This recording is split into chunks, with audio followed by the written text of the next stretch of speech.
Este es el plan de lectura El Dios que se revela. Una lectura bíblica para cada día del año en la versión Reina Valera 60. Mis hermanos, hoy es 6 de febrero y nuestro caminar en las Sagradas Escrituras continúa progresando. El día de hoy iremos a Génesis capítulo 39 y continuamos siguiendo los pasos de José en sus adversidades. Ya en Egipto veremos cómo Dios le bendecirá en su caminar en la casa de su dueño, Potifar, y esa misma gracia le pondrá en la peligrosa senda de la tentación.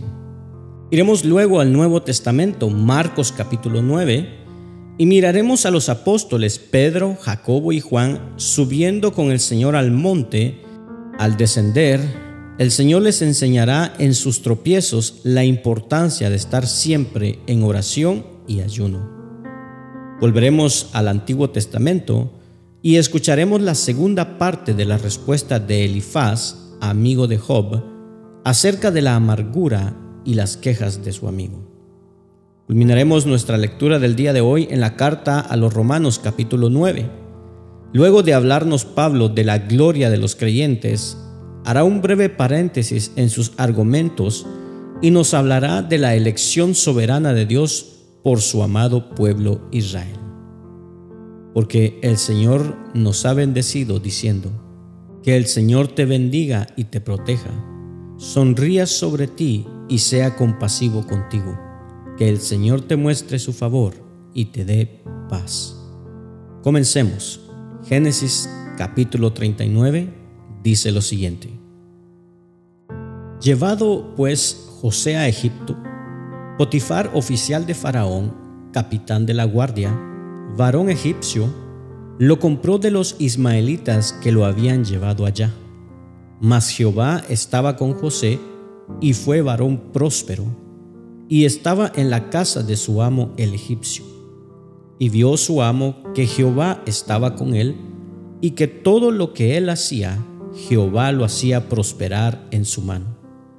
Así halló José gracia en sus ojos y le servía, y él le hizo mayordomo de su casa y entregó en su poder todo lo que él tenía.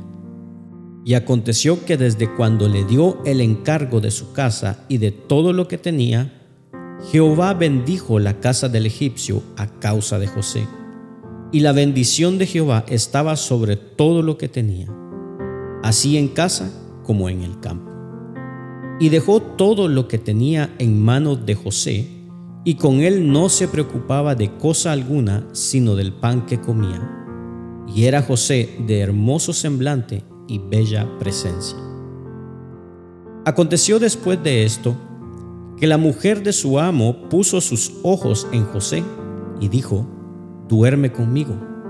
Y él no quiso, y dijo a la mujer de su amo: he aquí que mi señor no se preocupa conmigo de lo que hay en casa, y ha puesto en mi mano todo lo que tiene. No hay otro mayor que yo en esta casa, y ninguna cosa me ha reservado sino a ti, por cuanto tú eres su mujer. ¿Cómo pues haría yo este gran mal y pecaría contra Dios? Hablándole ella a José cada día, y no escuchándola a él para acostarse al lado de ella, para estar con ella. Aconteció que entró él un día en casa para hacer su oficio, y no había nadie de los de casa allí. Y ella lo asió por su ropa, diciendo: duerme conmigo. Entonces él dejó su ropa en las manos de ella, y huyó y salió. Cuando vio ella que le había dejado su ropa en sus manos, y había huido fuera, llamó a los de casa y les habló diciendo: mirad, nos ha traído un hebreo para que hiciese burla de nosotros. Vino él a mí para dormir conmigo, y yo di grandes voces, y viendo que yo alzaba la voz y gritaba, dejó junto a mí su ropa y huyó y salió. Y ella puso junto a sí la ropa de José hasta que vino su señor a su casa. Entonces le habló ella las mismas palabras, diciendo: el siervo hebreo que nos trajiste vino a mí para deshonrarme, y cuando yo alcé mi voz y grité, él dejó su ropa junto a mí y huyó fuera. Y sucedió que cuando oyó el amo de José las palabras que su mujer le hablaba, diciendo: así me ha tratado tu siervo, se encendió su furor. Y tomó su amo a José y lo puso en la cárcel, donde estaban los presos del rey, y estuvo allí en la cárcel. Pero Jehová estaba con José y le extendió su misericordia y le dio gracia en los ojos del jefe de la cárcel. Y el jefe de la cárcel entregó en manos de José el cuidado de todos los presos que había en aquella prisión. Todo lo que se hacía allí, él lo hacía. No necesitaba atender el jefe de la cárcel cosa alguna de las que estaban al cuidado de José, porque Jehová estaba con José, y lo que él hacía, Jehová lo prosperaba. Vayamos ahora al Nuevo Testamento, al Evangelio de Marcos capítulo 9. Escuchemos el testimonio del Evangelio. También les dijo: de cierto os digo que hay algunos de los que están aquí que no gustarán la muerte hasta que hayan visto el reino de Dios venido con poder. 6 días después, Jesús tomó a Pedro, a Jacobo y a Juan, y los llevó aparte solos a un monte alto, y se transfiguró delante de ellos. Y sus vestidos se volvieron resplandecientes, muy blancos como la nieve, tanto que ningún lavador en la tierra los puede hacer tan blancos. Y se les apareció Elías con Moisés, que hablaban con Jesús. Entonces Pedro dijo a Jesús: Maestro, bueno es para nosotros que estemos aquí, y hagamos 3 enramadas, una para ti, otra para Moisés y otra para Elías. Porque no sabían lo que hablaba, pues estaban espantados. Entonces vino una nube que les hizo sombra, y desde la nube una voz que decía: Este es mi Hijo amado, a él oíd. Y luego, cuando miraron, no vieron más a nadie consigo, sino a Jesús solo. Y descendiendo ellos del monte, les mandó que a nadie dijesen lo que habían visto, sino cuando el Hijo del Hombre hubiese resucitado de los muertos. Y guardaron la palabra entre sí, discutiendo qué sería aquello de resucitar de los muertos. Y le preguntaron, diciendo: ¿por qué dicen los escribas que es necesario que Elías venga primero? Respondiendo él les dijo: Elías a la verdad vendrá primero, y restaurará todas las cosas. ¿Y cómo está escrito del Hijo del Hombre, que padezca mucho y sea tenido en nada? Pero os digo que Elías ya vino, y le hicieron todo lo que quisieron, como está escrito de él. Cuando llegó a donde estaban los discípulos, vio una gran multitud alrededor de ellos y escribas que disputaban con ellos. Y enseguida toda la gente, viéndole, se asombró y corriendo a él, le saludaron. Él les preguntó: ¿qué disputáis con ellos?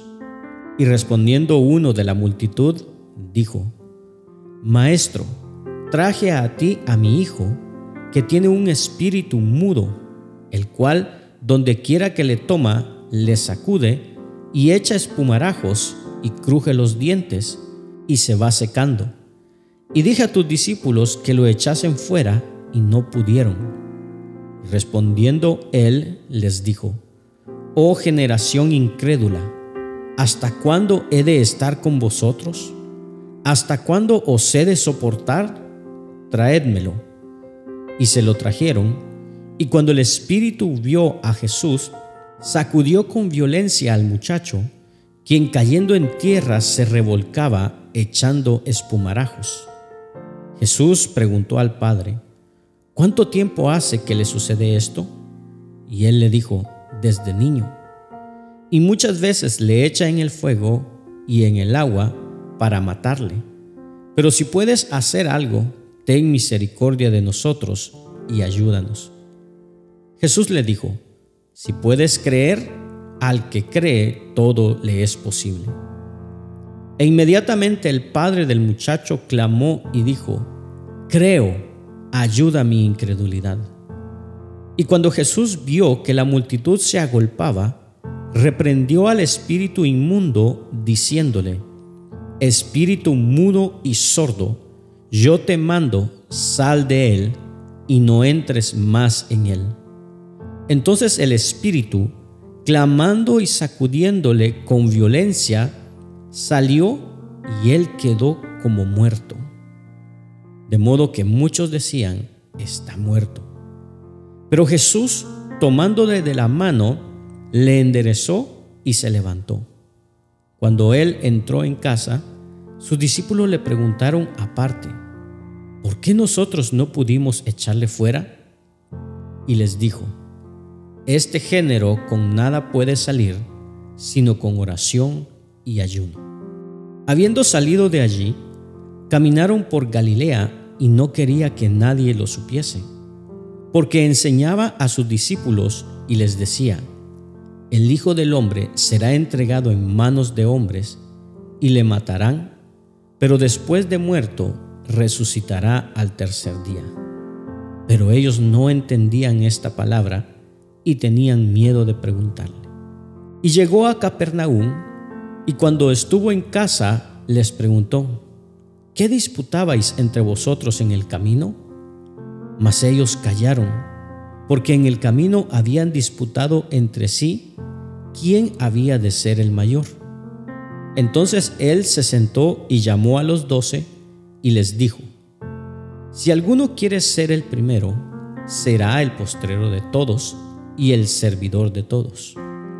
Y tomó a un niño y lo puso en medio de ellos, y tomándole en sus brazos, les dijo: el que reciba en mi nombre a un niño como este, me recibe a mí, y el que a mí me recibe, no me recibe a mí, sino al que me envió. Juan le respondió diciendo: Maestro, hemos visto a uno que en tu nombre echaba fuera demonios, pero él no nos sigue, y se lo prohibimos porque no nos seguía. Pero Jesús dijo: no se lo prohibáis, porque ninguno hay que haga milagro en mi nombre que luego pueda decir mal de mí, porque el que no es contra nosotros, por nosotros es. Y cualquiera que os diere un vaso de agua en mi nombre, porque sois de Cristo, de cierto os digo que no perderá su recompensa. Cualquiera que haga tropezar a uno de estos pequeñitos que cree en mí, mejor le fuera que se le atase una piedra de molino al cuello y se le arrojase en el mar. Si tu mano te fuere ocasión de caer, córtala.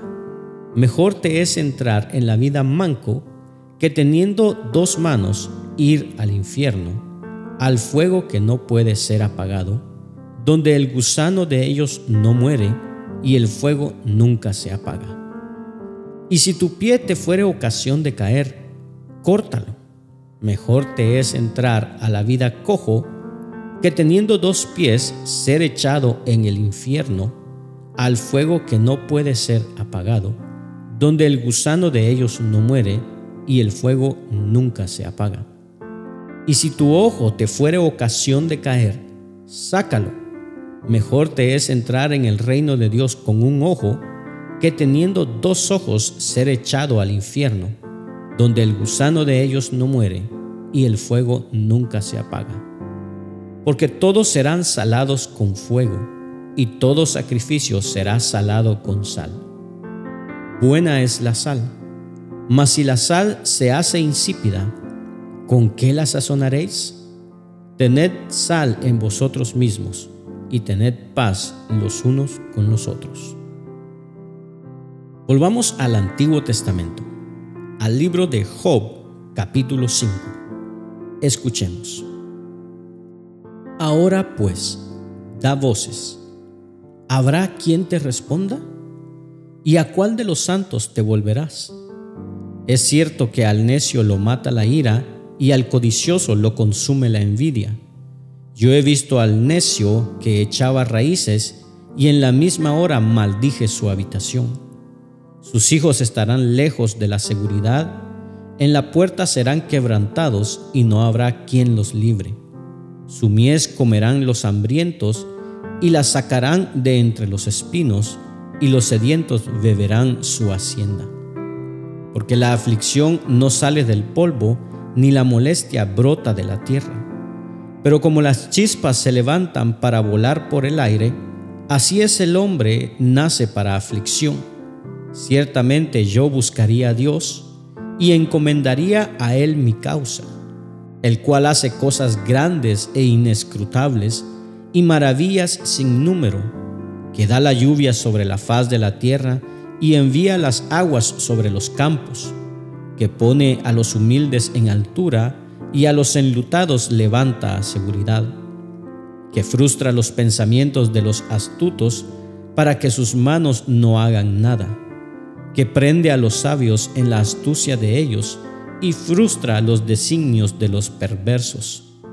De día tropiezan con tinieblas y a mediodía andan a tientas como de noche. Así libra de la espada al pobre, de la boca de los impíos y de la mano violenta. Pues es esperanza al menesteroso, y la iniquidad cerrará su boca.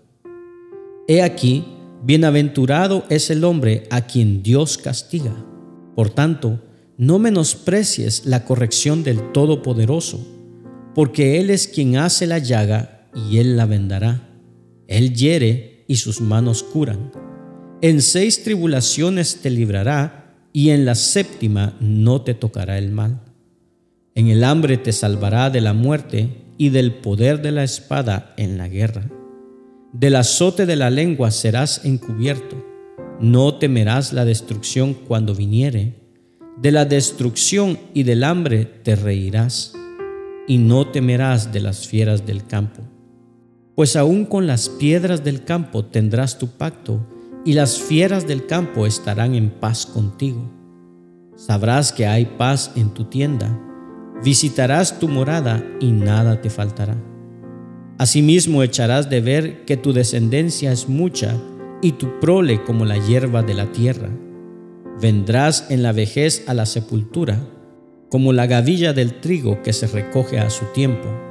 He aquí lo que hemos inquirido, lo cual es así. Óyelo y conócelo tú para tu provecho. Culminamos nuestra lectura del día de hoy a través del testimonio de la carta a los Romanos, capítulo 9. Escuchemos la enseñanza a la iglesia.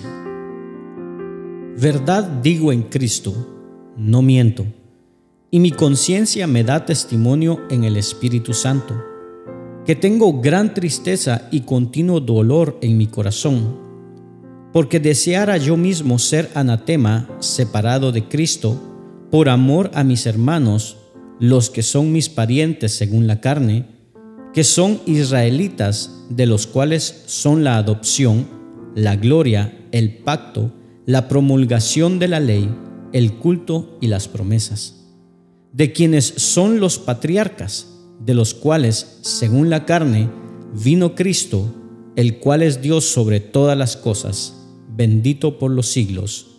Amén. No que la palabra de Dios haya fallado, porque no todos los que descienden de Israel son israelitas, ni por ser descendientes de Abraham son todos hijos, sino en Isaac te será llamada descendencia. Esto es, no los que son hijos según la carne son los hijos de Dios, sino los que son hijos según la promesa son contados como descendientes. Porque la palabra de la promesa es esta: por este tiempo vendré y Sara tendrá un hijo. Y no solo esto, sino también cuando Rebeca concibió de uno, de Isaac nuestro padre, pues no habían aún nacido, ni habían hecho aún ni bien ni mal, para que el propósito de Dios conforme a la elección permaneciese, no por las obras, sino por el que llama. Se le dijo: el mayor servirá al menor, como está escrito: a Jacob amé, mas a Esaú aborrecí. ¿Qué pues diremos? ¿Que hay injusticia en Dios? En ninguna manera. Pues a Moisés dice: tendré misericordia del que yo tenga misericordia, y me compadeceré del que yo me compadezca. Así que no depende del que quiere ni del que corre, sino de Dios que tiene misericordia. Porque la Escritura dice a Faraón: para esto mismo te he levantado, para mostrar en ti mi poder y para que mi nombre sea anunciado por toda la tierra. De manera que de quien quiere tiene misericordia, y al que quiere endurecer, endurece. Pero me dirás: ¿por qué pues inculpa? Porque ¿quién ha resistido a su voluntad? Mas antes, oh hombre, ¿quién eres tú para que alterques con Dios? Dirá el vaso de barro al que lo formó: ¿por qué me has hecho así? ¿O no tiene potestad el alfarero sobre el barro para hacer de la misma masa un vaso para honra y otro para deshonra? ¿Y qué si Dios, queriendo mostrar su ira y hacer notorio su poder, soportó con mucha paciencia los vasos de ira preparados para la destrucción, y para hacer notorias las riquezas de su gloria, las mostró para con los vasos de misericordia que Él preparó de antemano para gloria, a los cuales también ha llamado, esto es, a nosotros, no solo de los judíos, sino también de los gentiles? Como también en Oseas dice: llamaré pueblo mío al que no era mi pueblo, y a la no amada, amada. Y en el lugar donde se les dijo: vosotros no sois pueblo mío, allí serán llamados hijos del Dios viviente. También Isaías clama tocante a Israel: si fuera el número de los hijos de Israel como la arena del mar, tan solo el remanente será salvo, porque el Señor ejecutará sus sentencias sobre la tierra en justicia y con prontitud. Y como antes dijo Isaías: si el Señor de los ejércitos no nos hubiera dejado descendencia, como Sodoma habríamos venido a ser, y a Gomorra seríamos semejantes. ¿Qué pues diremos? ¿Que los gentiles que no iban tras la justicia han alcanzado la justicia, es decir, la justicia que es por fe? Mas Israel, que iba tras una ley de justicia, no la alcanzó. ¿Por qué? Porque iban tras ella no por fe, sino como por obras de la ley, pues tropezaron en la piedra de tropiezo. Como está escrito: he aquí pongo en Sión piedra de tropiezo y roca de caída, y el que creyere en él no será avergonzado. Gracias por acompañarnos en la lectura de hoy. Este es el plan de lectura, El Dios que se revela. Una lectura bíblica para cada día del año en la versión Reina Valera 60. Esperamos que haya sido de bendición para tu vida. Comparte este mensaje con tus amigos y familiares. Acompáñanos el día de mañana y suscríbete a nuestras redes sociales. Ten un gran día, ánimo y adelante. Y recuerda, ser de bendición en donde quiera que estemos es el propósito de Dios por el cual nacimos.